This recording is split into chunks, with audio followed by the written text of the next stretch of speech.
So can you just introduce yourself first of all, tell me who you are, your name?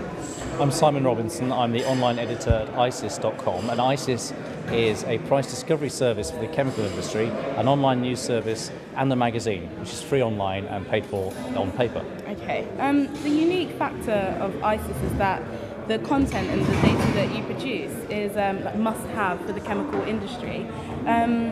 How can this model apply to sort of front-page mainstream news that that isn't widely available and isn't unique? Well, I think that's very, very hard, and I can't see how you could actually apply the two things together, because the whole point of this information is it's very scarce information, and the barriers to reporting it are very high. So it's not like Mr. Murdoch's trying, or Rupert Murdoch, I should say, is trying with the Times and those kind of publications where the news is generally quite available. This is very niche, very difficult to get news. So do you think that this model that you use at ICS cannot apply really unless it's a niche market, a niche? I think you have to have very high barriers to entry, and the information has to be of very high value. So for example, for us, we will give the price of products that are bought at millions of pounds per contract, and that's a very high value to the people signing the contract. They need to know that that is accurate. It's quite a different thing from knowing who run the 230 at Epsom.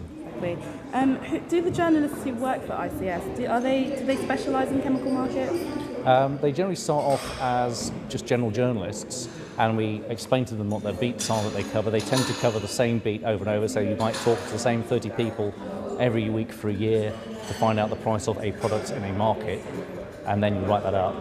But the whole methodology of how we do that is explained to them, and we give them a lot of training. We also pay rather more than the local journalists. Okay, so would you advise future journalists to sort of get specialised or get lost, basically? Well, not quite that. I wouldn't be quite that rude. But what I would suggest as future journalists is you should think about not only telling a story, but looking at how you can use data in your stories. Think about things like spreadsheets and all the kind of stuff, great stuff that there is in tables and data. Think also about the way that you might use search engines and mash things up to get you the information that you need from the web, because those are going to be really important skills in the future.